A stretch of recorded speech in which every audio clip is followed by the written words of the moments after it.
We're talking about nursing, healthcare, leadership, recovery, and senior living. The show brings the best in the industry to you because it's about you. I'm Angie Graham, and we're talking about it. Welcome, everyone, to the Angie Graham podcast. I'm Angie Graham. A little over a year ago, we launched our soft episode called Haunted Senior Living in October of 2025.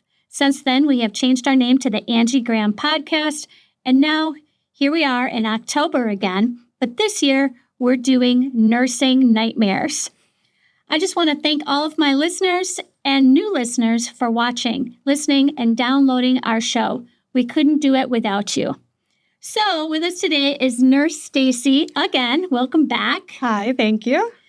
As I said before, today's episode is Nursing Nightmares. We have our jack-o'-lantern here filled with a number of pieces of paper.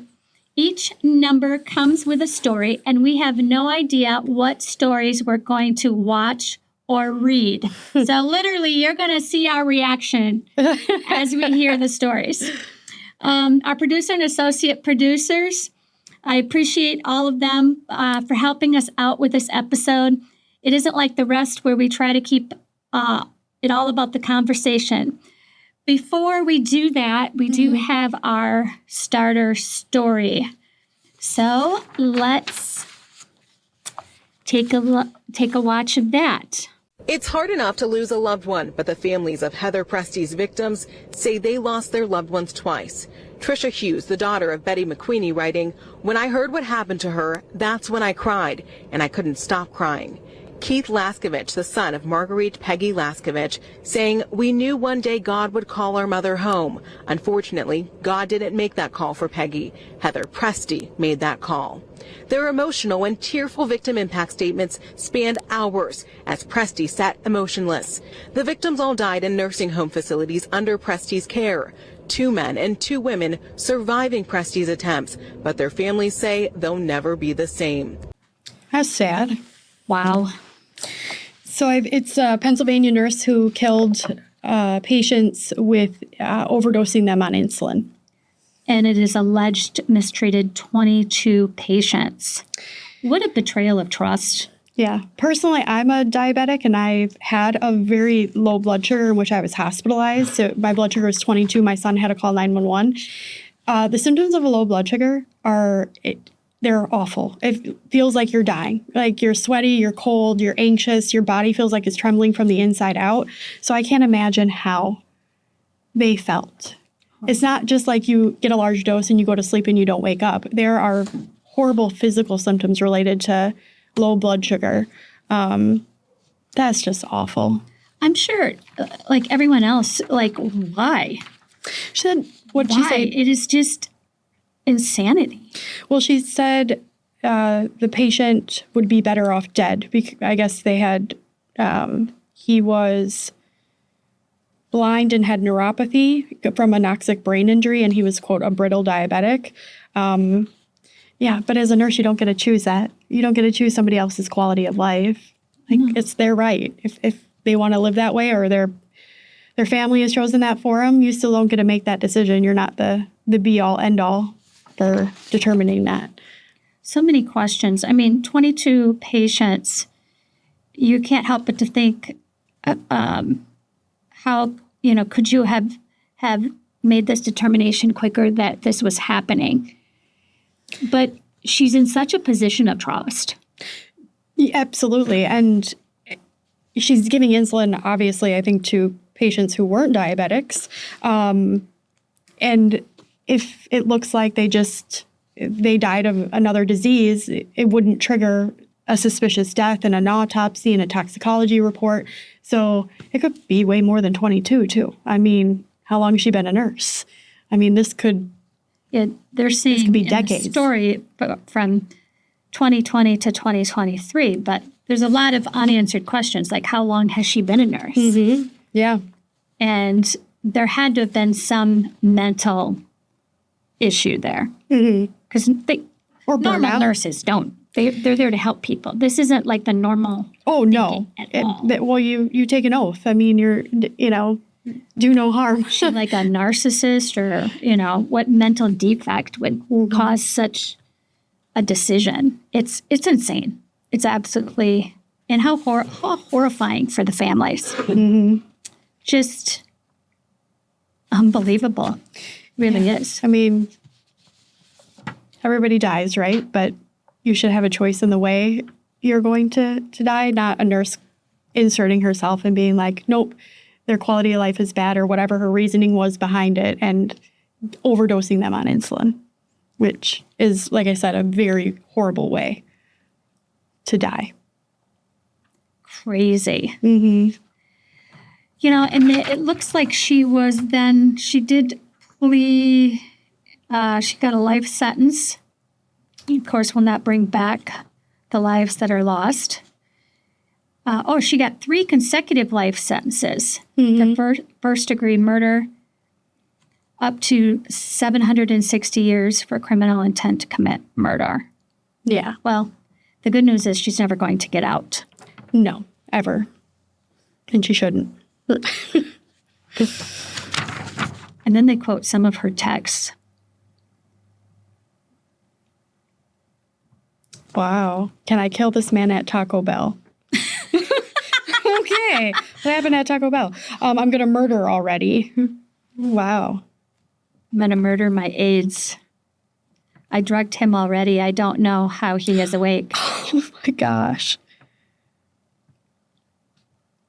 Oh boy. Well, not everybody should work in healthcare. Clearly.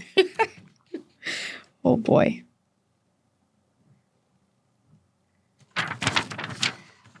Okay, so we get to pick from the magic pumpkin. The jack-o'-lantern? Okay. The jack-o'-lantern. A jack-o'-lantern. Number 2.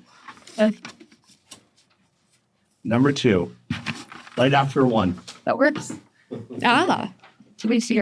going in order because I like to go in order. Number 2. So, here is the surprise. The 2 most famous nurse serial killers according to Google. So during the 1800s, 2 of the most notorious nurse killers were Amelia Dyer and Jane Tappan. Though they operated under different circumstances, Amelia Dyer from 1837 to 1896, that must have been her date of birth through death, known as the Reading Baby Farmer. Amelia Dyer was a serial killer who preyed upon desperate unmarried mothers in Victorian England. Dyer was a trained nurse who began operating baby farms, a service where she offered to care for unwanted babies in exchange for a fee. Instead of caring for them, she, however, would starve them, drug them, or strangle the infants to increase her profits. Oh, that's so sad. How horrible. After serving a brief prison sentence for neglect in 1879, Dyer, and her name is Dyer too, Dyer. changed her methods. She began disposing of her victims' bodies in the River Thames to avoid scrutiny from the doctors and authorities. Her crimes were exposed in 1896 when a sack containing the baby's body was recovered from the river, and a subsequent police investigation found evidence linking her to numerous deaths, and she confessed to her crimes. Though she was only convicted of 1 murder, she was suspected of killing hundreds of babies during her 30-year career. That's so sad. That is crazy. Diabolical. Yeah, once For again, not everybody should take care of other people. Wow. And the second was Jane Tappan from 1854 to 1938, an American serial killer who operated in Massachusetts. Jane is a prime example of the angel of death killer. She had a difficult childhood and trained to be a nurse at the Cambridge Hospital in the 1880s. During her training, she began experimenting on her patients with drugs like morphine, atropine, and discovering she enjoyed the feeling of controlling their life and death. Yeah, like she would poison her patients, sometimes reviving them multiple times before they ultimately succumbed. I can't remember the exact name, but it was probably Dateline or one of those crime shows where a nurse would give a medication to put a resident into cardiac arrest, but he was always the first one to respond and perform CPR, and everybody was like, "Oh, you're so amazing." It's like that hero complex, and he would purposely do this to patients and be the first one to be there, revive them. And then there's this other show I just started watching where they're paramedics. And they either give drugs and then they're the first ones like on the scene or to revive them or to reverse it. I think they call it like the hero complex. But that's so And then sad. there's the mothers, too, that will do things to their children. Munchausen's Yes. by proxy. Yes. Yep, where they make their child sick. And it's like attention seeking. It's that type of behavior. There have been a lot of documented cases. I think there's probably a couple on Netflix of Munchausen by proxy. This is kind of like, Munchausen by patient, right? You're making them sick to get attention or to be the star of the show, so to speak. I don't know who could do that. I've responded to codes, and they're terrifying. They call a code blue and you're running down there and the adrenaline and you're terrifying. I couldn't imagine like purposely causing one of those, to orchestrate one of those. That's just awful. That's awful. No. So the story goes on that after a series of suspicious deaths in 1901, the family of a victim ordered an autopsy which revealed that the victim had been poisoned. She then confessed to 31 murders, but is suspected of killing many more. She was found guilty by reason of insanity in 1902 and spent the rest of her life in an asylum. Yeah, reason of insanity. That makes sense. Ooh, boy. You got to be a crazy person Yeah. to do that. Yeah, to come to work every day and that's what you're doing. That's what you're thinking She about. confessed that she had a sexual thrill from holding and caressing her victims as they died. Okay, you're sick. Yeah. Totally sick. Yep. I get reason of insanity. We now know why you went to the asylum and you are no longer with us. Okay. Oh, boy. That's definitely a nursing nightmare. Right there. Yeah. Okay, the next. So we're going on to the next story, but before that, don't shake the papers in front of the mics. No? Okay. Okay. You don't like that noise? All right. We've got, number 7. The video. We get a video. Can we play the video? Yeah, you can get it set up. She's just going to get Angie the cards for what you will be watching. Okay. Video of hospice nurse Julie. Okay, Julie. What do you got to say here? People always ask me about my patients and what are the last things they say to me. And here's a good story. I'm a hospice nurse, for those of you who don't know. So I was visiting a patient. It wasn't my patient. I was helping out. And the patient was not actively dying, but like getting close, transitioning. And he was sleeping most of the visit. But right before I left, I was turned around and started walking away. I hear him go, "Hey!" Kind of scared me. And I was like, "Oh, he's awake." So I turned around. I'm like, "Hi, sir." And he goes, "You're big." Now that is not an insult in my opinion. So I just said, "Oh, thank you." And then he goes, "Yeah, you're a big lady." And then went back to sleep. For the record, I'm 5'8". I'm not that big, sir. See you later. So you worked as a hospice nurse. I did, yes. They're on a lot of morphine at the end. So I think the filter is completely gone. But even not on morphine, not on hospice, some people just don't have any filters. They tell you exactly you what just you take it and say thank you and move on. Yep.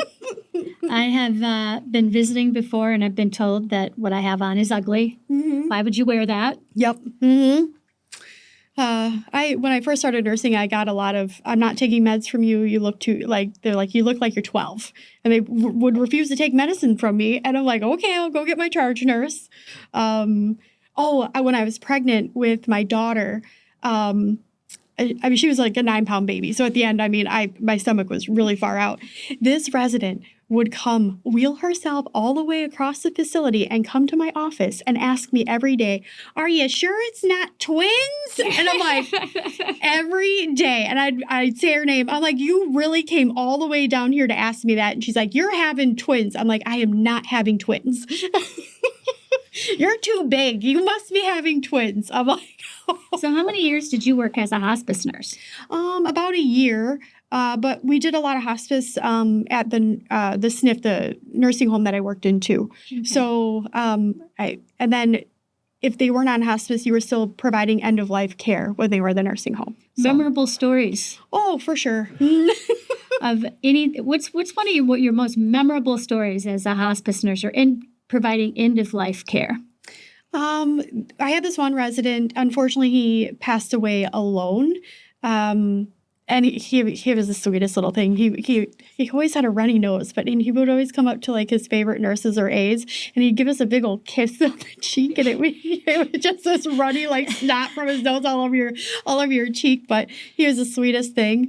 But at the end, to get him to calm down because he had terminal restlessness, one of the aides, she sang in her church choir, and she would just sit in there. Like even after her shift, we would go in there and just sit with him because he didn't have any family, and he had transitioned and was starting to actively pass away. And she would just sing to him, and he'd just lay there with a smile on his face. So for the listeners, what does transition mean? So you're transitioning to an actively dying phase. So your body is shutting down, and death is imminent. It just soon. I mean, I can't tell you exactly when it's going to happen, but it's different for everyone. Correct. Yeah. So it could last a day, a couple hours. Like I've seen it last a couple of days. Just really depends. And then if is the patient conscious during this time, or are they usually in a state of sleeping? Usually it's sleeping, but they have meds on board. So comfort medications such as morphine or lorazepam for pain, discomfort. Keeps them comfortable. Yeah, and it's usually on a 1-hour schedule. You're giving those medications to keep them comfortable. But there are moments of like opening their eyes, recognizing people. In hospice, there's we encourage a family. There's these 7 things that you should tell somebody who's passing away. I can't remember them all off the top of my head, but it's to the effect of, everything's going to be okay, or everybody's okay. Everything's taken care of. You can see when there are residents who are holding on to something, and you don't necessarily know what it is, but just somebody saying that to them, that everything's going to be okay. You can go now. There's an actual pamphlet, a book that we would give families that instructed them through that process and that conversation, especially if you notice the residents really, really hanging on. Yeah. So, yeah, hospice it was an honor. It was definitely a different type of nursing. I really enjoyed it. The rapport, the relationships that you create with the families, but it's taxing. I mean, I'd say every 6 months you have a whole new patient, all new patients on your caseload. So, yeah. It's important work. It's a part of life. Mm-hmm. None of us get out of here. Nope. Alive. So it's definitely a part of life. Mm-hmm. And it's not real talked about. And so you see more and more hospice nurses or, making videos and talking about end of life. Mm-hmm. It is a curiosity for people. Because for many, you know, it's not a topic you really want to talk about, but yet you're curious about it. Yeah. Just as, I say, just as you have birth plans, right? There's all this, how you want to deliver your baby. There needs to be death plans too, because it's going to happen to everybody. And you can have a choice of, if it's an expected death, how you want to go. Or if you're older, how do you want to go? How do you want it to look? Those are conversations to be had. And they're difficult conversations, but they're definitely conversations to be had. And not everybody who has a qualifying diagnosis wants to be on hospice. They hear the word hospice and they're like, oh no, I'm not ready. No, at our house, they've had residents on hospice for well over a year. It just means that the likelihood of passing away in 6 months is higher. It doesn't mean that you go on hospice and you're passing away right away. It doesn't mean that at all. So we've also had residents go on hospice and then they get a little better and then they go off of hospice. Yeah, that can happen too. They graduate is what we call it. They graduated off hospice is the term that's used. But yeah, they start gaining weight or they rebound after an illness. Like they could have had acute heart failure or acute on chronic heart failure, but the acute part resolved and now they're back up and moving around and they graduate from hospice. So definitely a possibility too. So yeah. Oh. Yeah, I feel her with that one. That was pretty funny, and she'll remember that forever. And there are some of them that you're just like, okay, yeah. All right, so we're gonna move on to the next one. Another number out of Mr. Jack-o'-lantern. Oh, don't do that. No? Oh, okay. No, at one point in time, you had the papers and you shook them on the microphone. Whoopsies. I apologize. Number 6. I'm scared I'm going to exit out here. Oh, there we go. Number 6 is a reader. Okay. Number 6. That's yours. All right. Okay. Nurses who invented nursing stuff. That's pretty cool.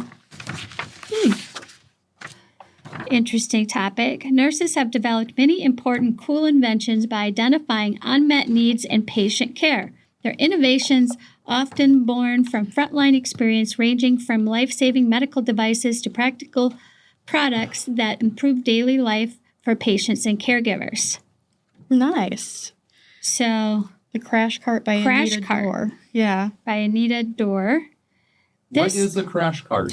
A crash cart is in acute hospitals, ERs. It has all the meds, epinephrine, atropine, all the meds that you would administer or supplies that you need when a resident has coded, like stop breathing, their heart has stopped beating. So rapid response teams have them. They're usually on every floor of a hospital, like I said, in the ER. So they're IV push meds and IV stuff. Yeah. They're mini med carts, kind of, but they're just stocked with everything that you need for a code. So Anita Dorr developed this in a nurse's basement, and it's now a standard piece of hospital equipment. That's really cool. Mm-hmm. And then the next one is Ostomy Appliances by Elise Sorensen. She created the first plastic pouch that would be adhered to the body to manage ostomy leakage, improving life for her sister. So that's a colostomy or an ileostomy or a urostomy. So it's essentially the intestines surgically placed to the outer abdominal area, and that's how you have a bowel movement. So if you have like a small bowel obstruction, surgery for any reason, your GI system's not working, you can have them temporary. They can be long-term. We have quite a few residents that live with them. I couldn't imagine what life was like without that ostomy pouch, though, because it just leaks out. There's no control over the bowel movement. It's not like you can hold it in and then go when you want to go. So that's pretty cool. Neonatal phototherapy by Sister Jean Ward.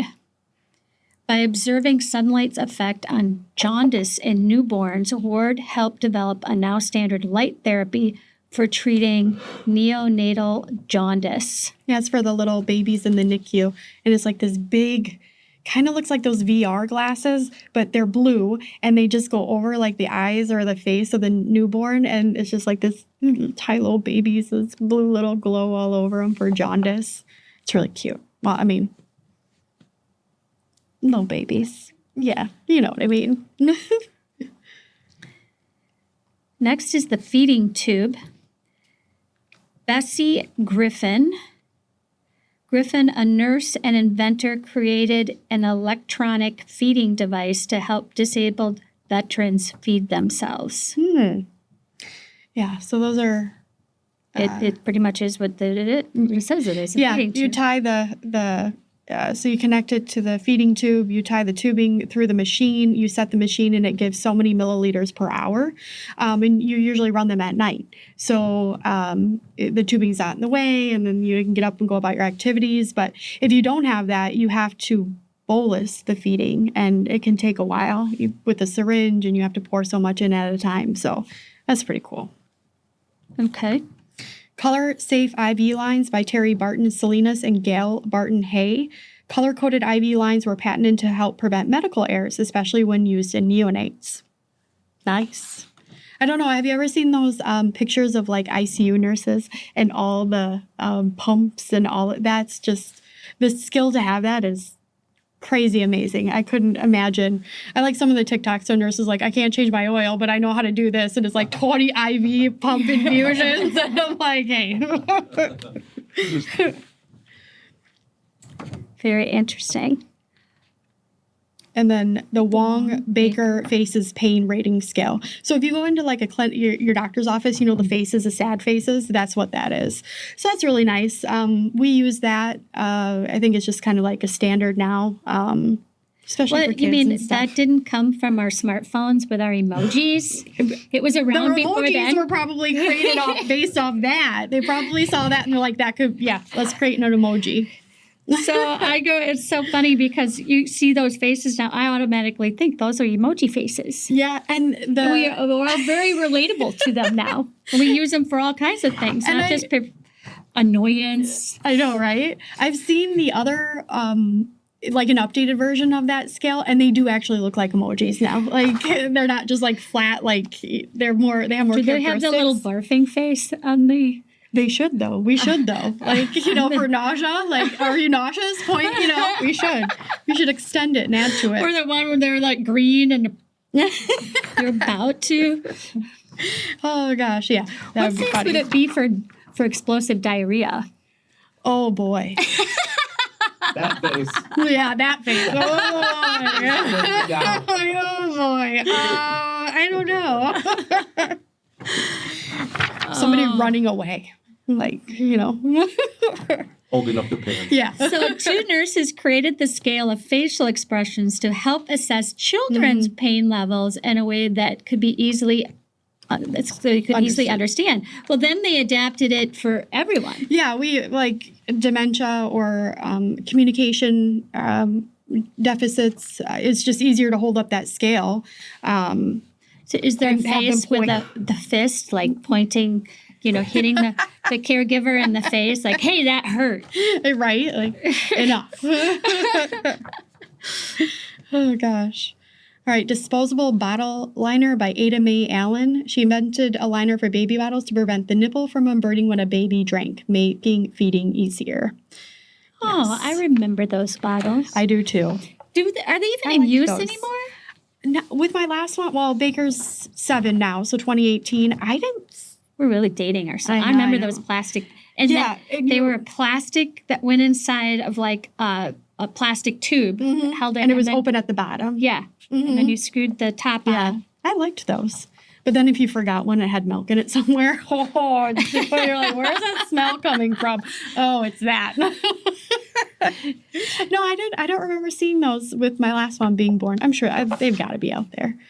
Like, so many new things. I had 7 years in between my kids, and then the last one came along, and everything was new again. All the equipment, everything that you do. Like, they don't give your baby a bath anymore after they're born. No? No. They, like you had a baby and they got a bath, right? Because they're all bloody and they have all that stuff all over them. So I had a C-section with my last one. I'm on day 4, and I'm like, they haven't given him a bath yet. So I call in the nurse, and she's like, no, we don't. You want to wait as long as possible before you give him a bath. I'm like, why? I'm like, that is disgusting. He's still like, there's blood, behind his ear. And she's like, the bacteria or from being in you, the longer it stays on their skin, helps with their immune system. Yeah. And I'm just like, baffled. I'm like, oh, okay, this is my 3rd child, and I had no clue. Evidence-based practice right there. Is pretty cool. Well, the nurses were down in the nursery combing my son's hair. I'm like, where is he? After his bath. They're all down there, like, giving him a hairstyle. after his bath. So, yeah, that's new to me, too.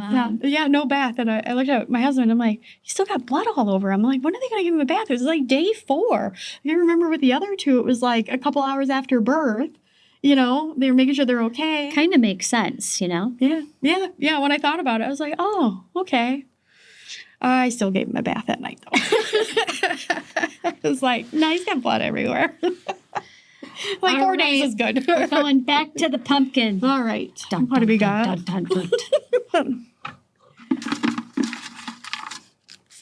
What do we got?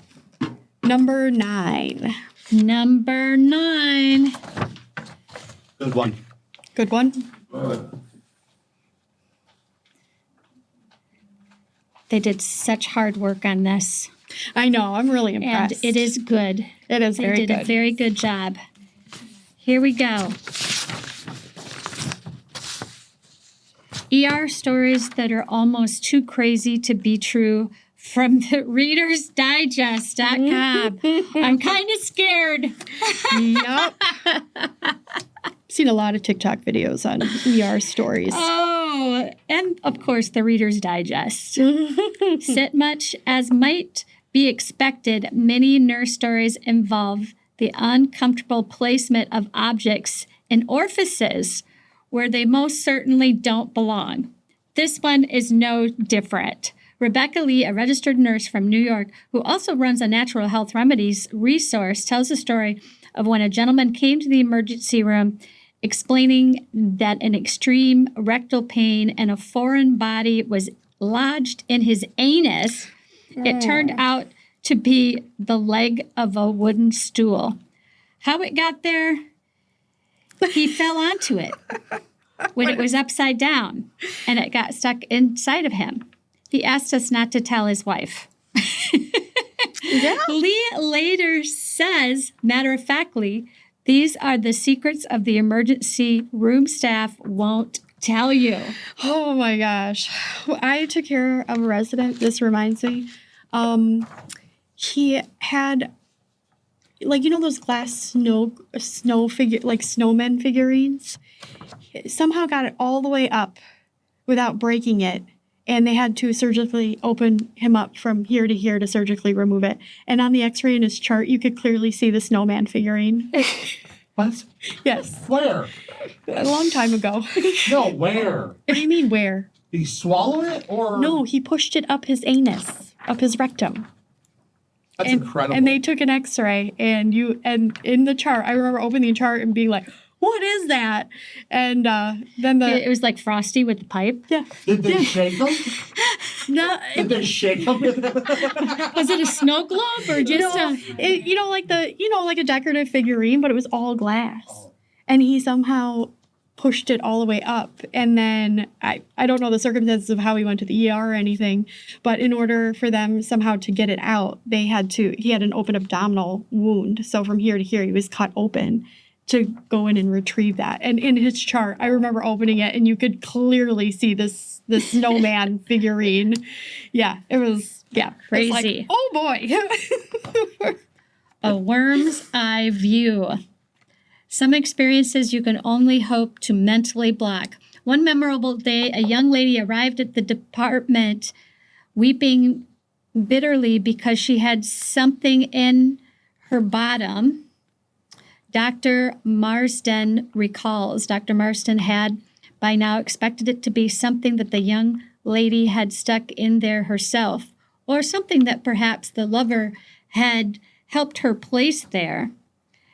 No, I asked her to lower her trousers, and Dr. Marsden said, and then bent down to peer at the object. And that's when I realized the object was peering back at me. The object was a worm. Oh, my A large gosh. parasitic worm.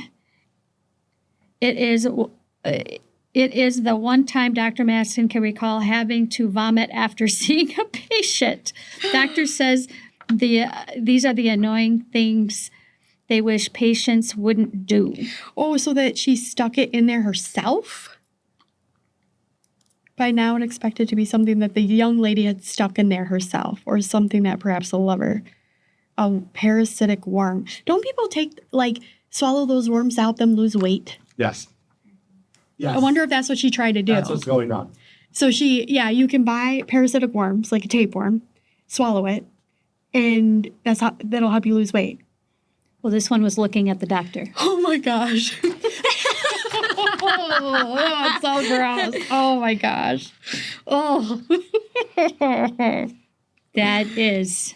Yeah. You're supposed Can to. you still buy a parasitic worm? Well, people still get worms.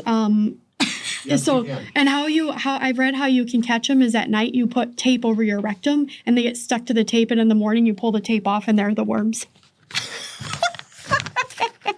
You can buy them online from other countries. Yeah.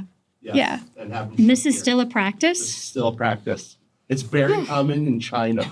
And how to get them out? You just put tape and pull them out in the morning. They come out at night. Usually there's doctors you go in for a procedure Oh, to get them to out? have them removed. Because they get so big? Yes, Wow. because they'll grow and grow and grow. I want to be skinny, but I don't think I'd go to those lengths. Yeah. Thank goodness now there's What's that? Ozempic. Yeah. Wegovy. I'll Oh let my you read gosh. number 3. Another DIY wife. In 1974, when I was an orderly while attending nursing school, we had a gentleman brought in who had been injured in a car wreck, recounts Benjamin Evans, DD, DMP, RM, president of the New Jersey State Nurses Association. He needed facial surgery and a jaw wiring. Evans noticed that the man's wife seemed anxious. He could also tell that they were not financially well off. Finally, just before the wiring was to take place, the wife spoke up, asking Evans if she could remove her husband's dentures.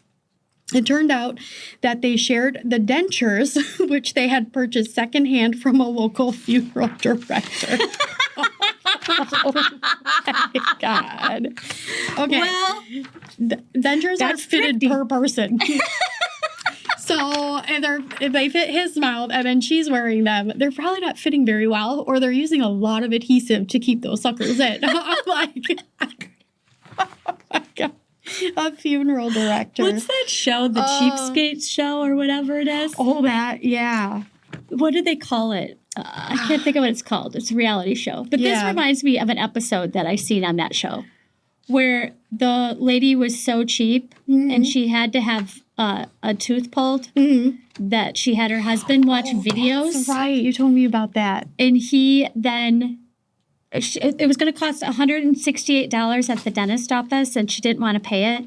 So she had all of the medical supplies, went to a garage sale and got like an antique tooth puller thingamajig. Oh. And in her recliner chair at home, her husband pulled the her tooth. tooth out. Oh my gosh. They're professionals for a reason. Yeah. Oh, wow. Dentures from a funeral director. Oh, That means they came from somebody somebody who passed. Yeah, and then who decides who gets to wear the dentures that they day? can't take the teeth with them. No. But who decides who gets to wear the dentures on what day? Like, oh, it's your day to wear the dentures? How does mealtime go? Like, Oh, you eat you first? eat first and then I'll eat. You put them in and be like, oh, I guess that meatloaf was pretty good. Oh my gosh. Oh boy. We've heard of some crazy things. Like, Yeah. that's a new one. Yeah, that's a new one. Oh my goodness. How'd that get there? One elderly patient came in alone, fairly disorientated, recalls Lee. He was incontinent and couldn't move well on his own. The hospital couldn't locate any family, and he seemed to have no visitors. But then one day, the man insisted that his daughter had stopped by. Lee humored him, patiently listening to him tell his daughter's visit, which included giving him a $5 bill. He was so insistent that he actually searched everywhere for the $5 bill, but he couldn't find it. Then later that day, when Lee was changing the patient's diapers, a well-crumbled $5 bill popped out from inside his belly button. Afterwards, he looked at all the security cameras, but never saw his daughter stop by, or anyone else for that matter. How do you Where did the $5 bill come from? where that was the $5 bill? scrunched up in his belly button. Yeah, where did it come from? I had a nurse once tell me they were prepping a patient for surgery, and I don't remember the details of the surgery or anything, but they were prepping her. They found a half-eaten hot dog under one of her abdominal folds before surgery. Are you in your recliner and you lose your hot dog and it's just gone forever? Yeah, it's gone. They thought like it was half-eaten hot dog in tucked in. How long was it there? I don't know. But yeah. Well, you know, there was that viral video of, where was that at? California, where, and this was really unprofessional, but they've all lost their jobs because they were filming after someone had been on an exam table. Oh, yeah, in an urgent care, I saw that. That's kind of gross. That's mean. Yeah. People are coming there at their most vulnerable. Be professional. They're sick. They don't feel good. They need help. At the levels that people are out there trying to go viral. Yeah. No, that's not cool. It's not. It's really not. But okay, so on to the next. Oh, Magic pumpkin. Here we are. okay. What do we got? 4.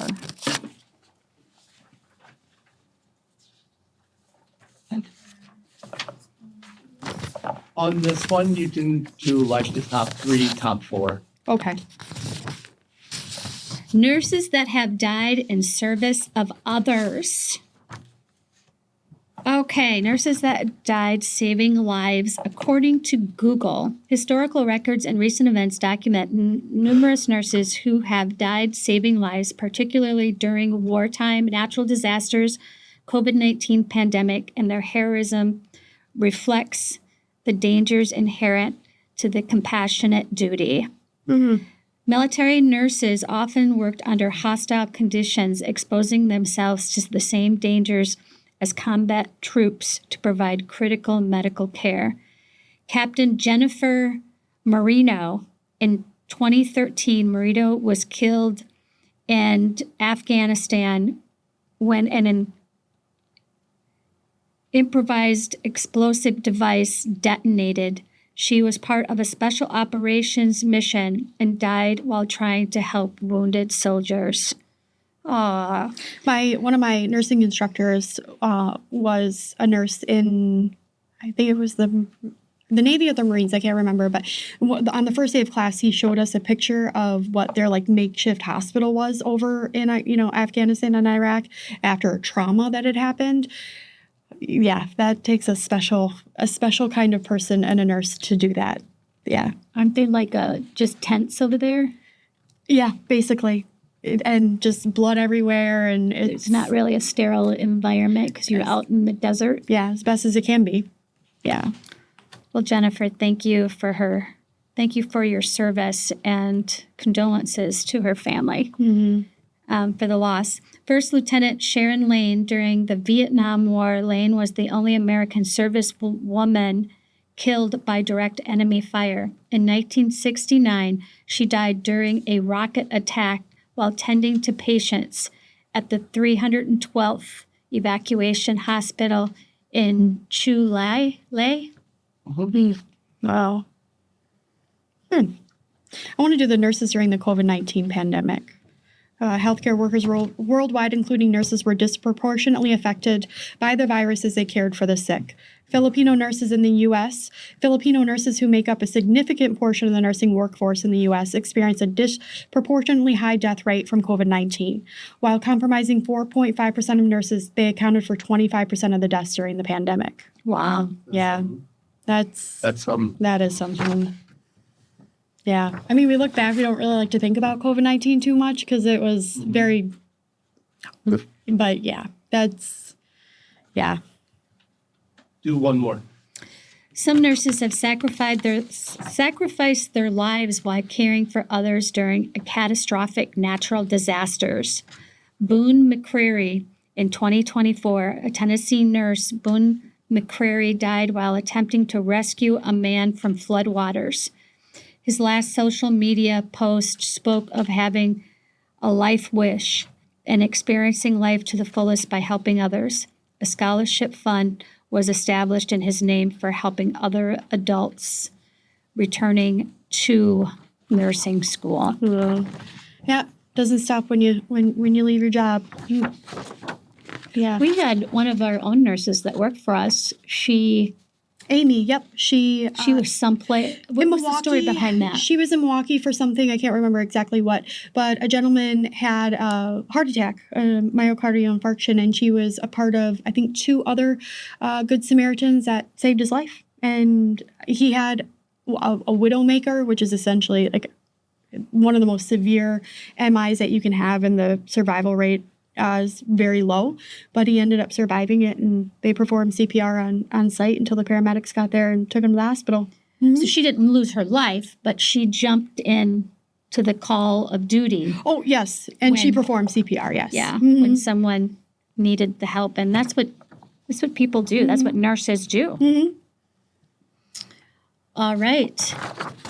We're moving on to the next Our little bucket. 8. Yeah, boy.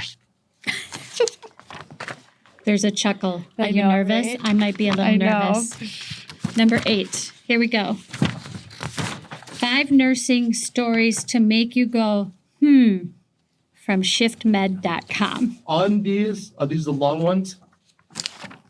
No, Okay. not yet. So this is someone's blowing smoke. I had a patient tell me smoke was her method of birth control because she'd heard that fertility. Oh, sorry. Let me start over. I had a patient tell me smoking was her method of birth control because she heard that infertility was a side effect of smoking. There's some crazy myths out there. Yeah, and then TikTok.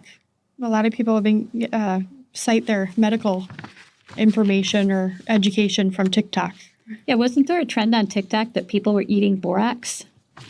Yeah, or was it? I can't remember, something during COVID too, that they were getting off. They were doing from TikTok to treat or prevent COVID or something, and it had like no medical based scientific evidence whatsoever. Oh goodness. Ugh. Liar, liar, pants on fire. We all gathered around the bed of a patient having a grand mal seizure, watching her arms and legs shaking uncontrollably. Except there were whispers that maybe she was faking it.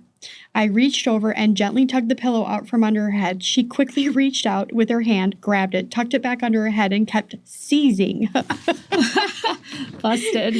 Yeah, if you're having a seizure, you have absolutely no control over any of your limbs.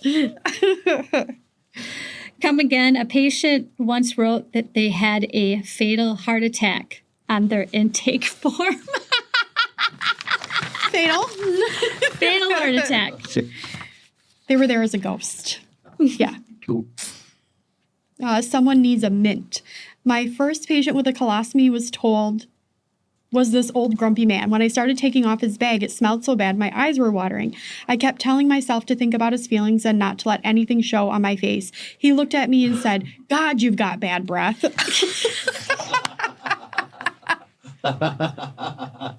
Oh, boy.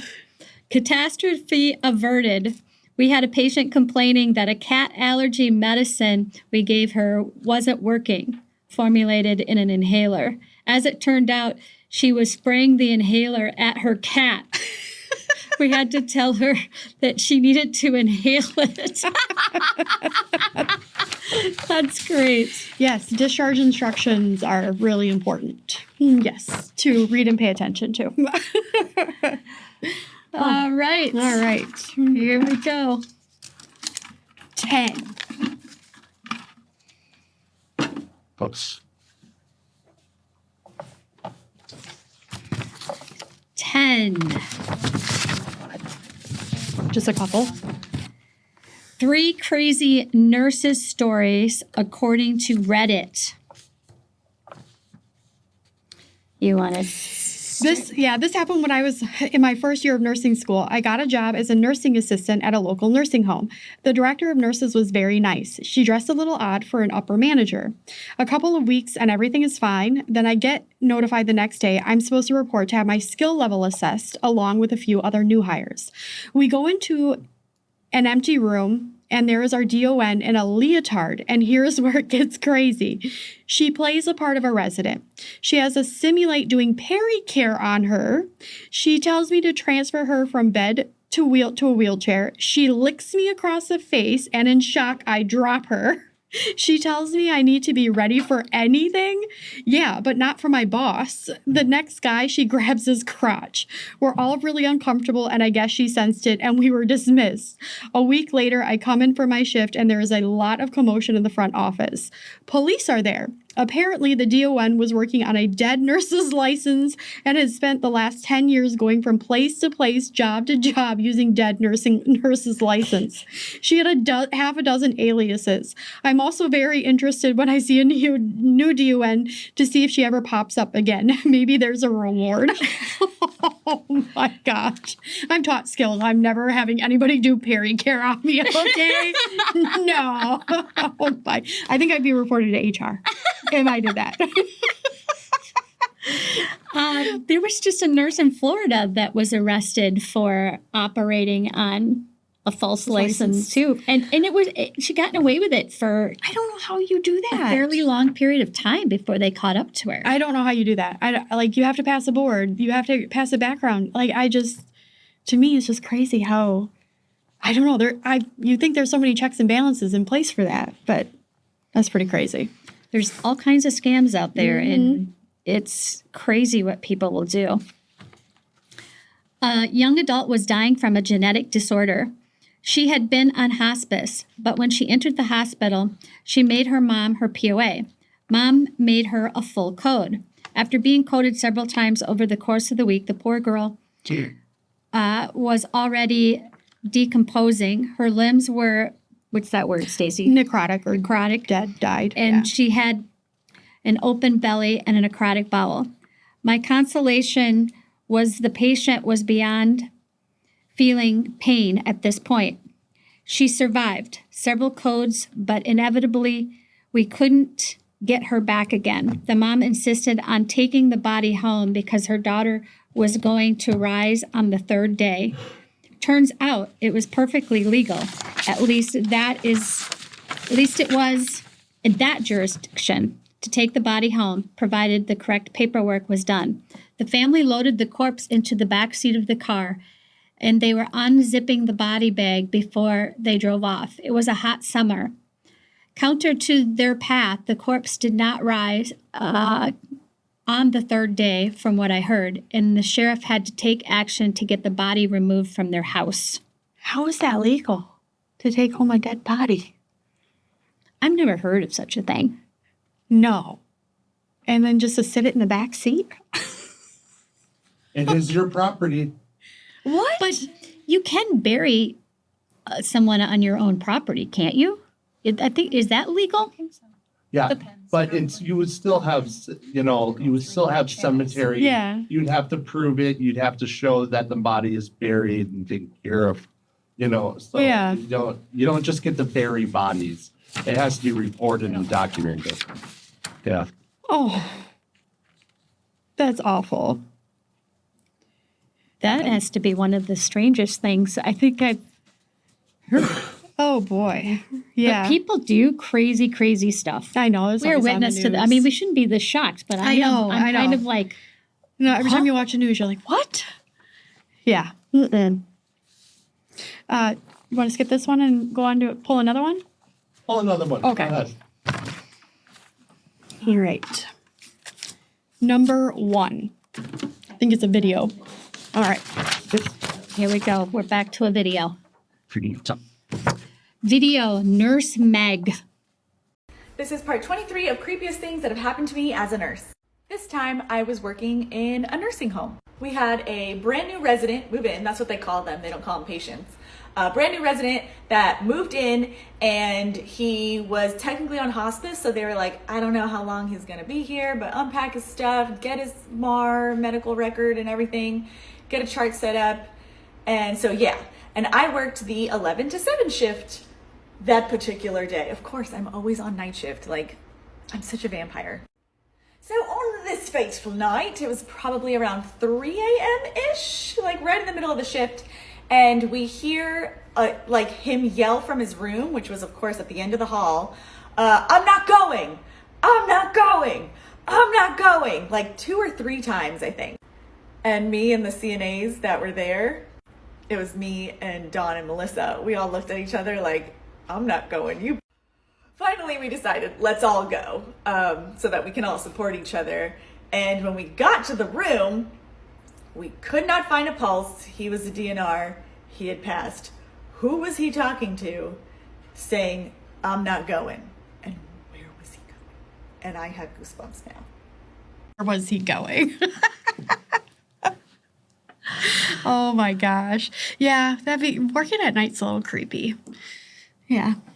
Yeah, the hallways are, it's Do you creepy. hear things, or you think you hear things, or do you feel any, one of our stories has to do with like cold spots and chills and... I've never really experienced any of that, but it's just, I don't know, there's just a creepiness to it. It's like, I was always normally a day shift nurse, but sometimes you'd pick up extra shifts or what have you.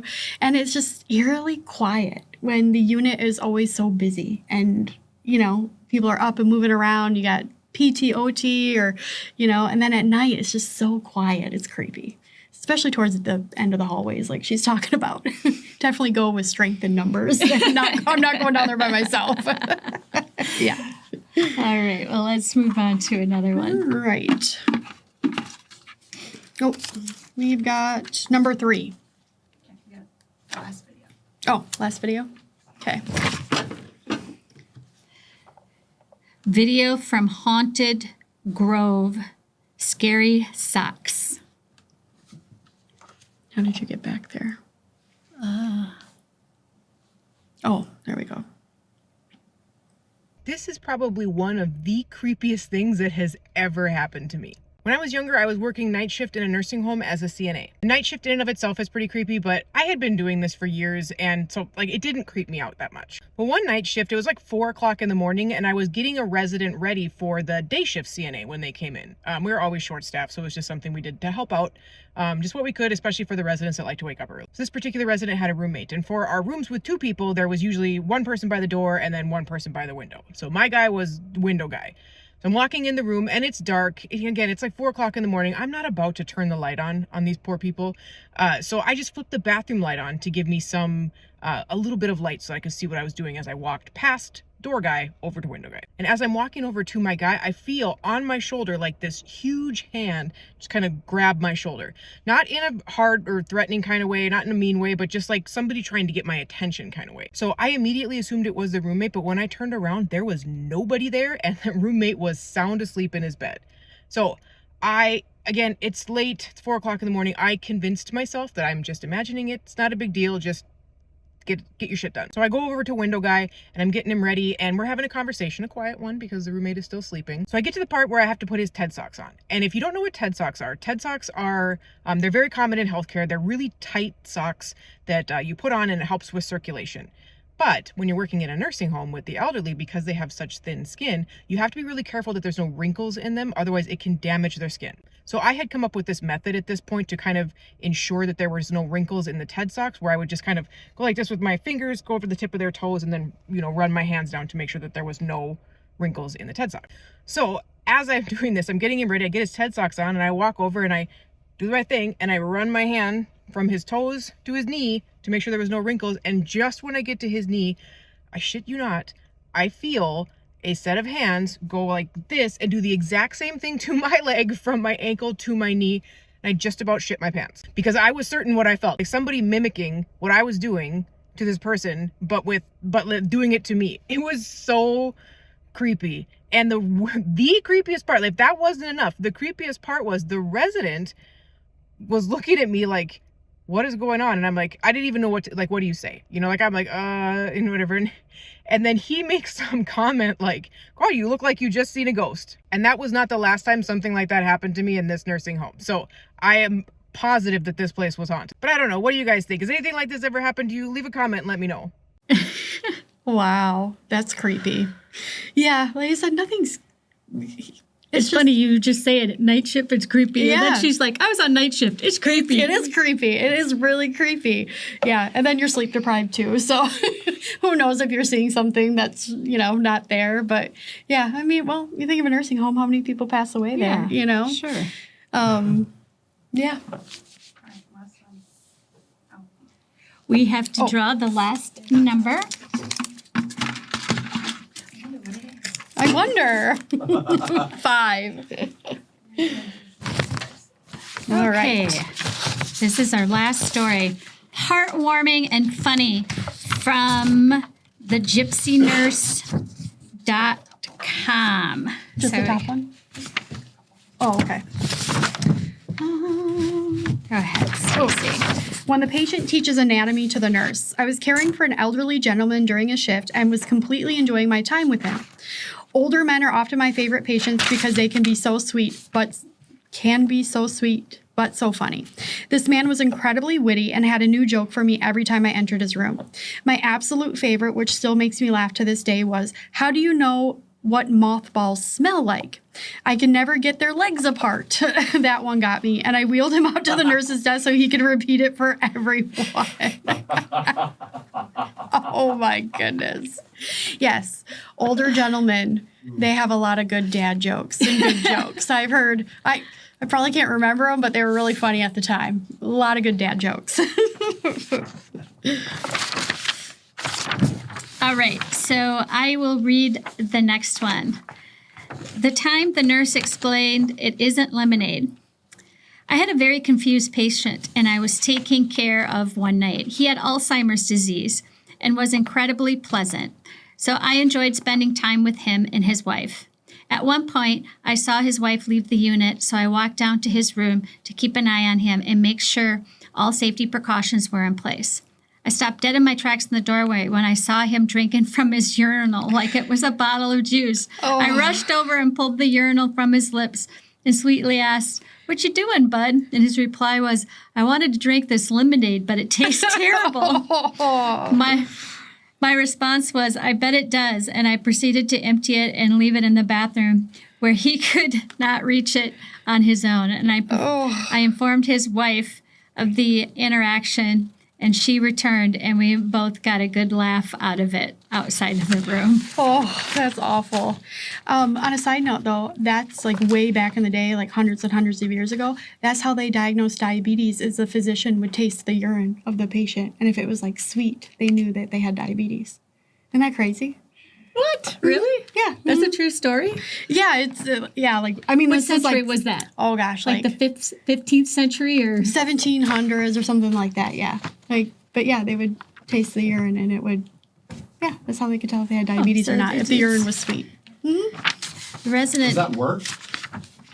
Yeah, back in the day, I guess it did. I don't know. I'm not going to test it out on myself. sugar in the urine. Yeah. One more. Yeah. The sassy patients nurses love. I was working in a detox facility when 2 girls broke out into a fight one night. I stepped in to stop the fight and asked what it was all about. One girl started screaming that another girl had borrowed her jeans and she had crabs. She came towards me with a pair of tweezers and said, "See, look at it."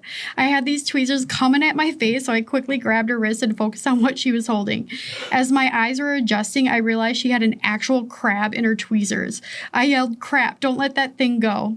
I'm laughing thinking about having just come face to face with someone's crab. I put it in a baggie and called the on-call doctor. I related everything that had transpired and then got treatment for everyone. Oh, yes. I think that's a nurse's worst nightmare is bed bugs and scabies. Like, I can deal with a lot of things, but the minute you mention bugs, I start itching. I'm like, ugh. Ugh. Oh, man. Well, this was a lot of fun. Yeah. Actually.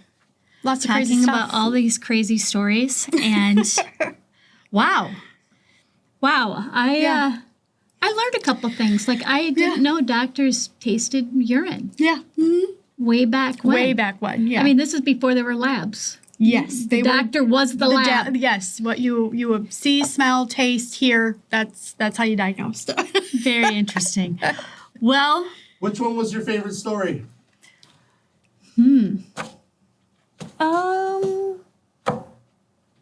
favorite story. I like the nursing home at night ones. Those bring back good memories. I mean, like I said, it is creepy, but those are good times. I'm always intrigued by the murder stories, and Yeah. it is The psyche of those the people, why, the crazy, just the rationale behind it. there is like no the- normal rationale. No, but the psyche of it. Like that Netflix show Mindhunter, where they're like Ed Gein and Yeah. the FBI is interviewing them to profile what they were identifying as serial killers. I think it would be interesting to figure out like the psyche of medical professionals and why they go down that route. Like, is it a different, thought process, thought pattern behind it? Exactly. Yeah, because I mean, they're serial killers. Right. I mean, They are what they are. 22 patients for Under the the one. guise of being Yeah. a nurse. Mm-hmm. It's insane, Yeah. for sure. Well, it's been a fun episode. Yeah. Let's do this again. Yeah. Again, kudos to Nurse Stacy for being here. It's always fun being here. We enjoyed talking about nursing nightmares, and download our next episodes that are going to be coming, and we got a whole new year coming in 2026. So thank you for watching.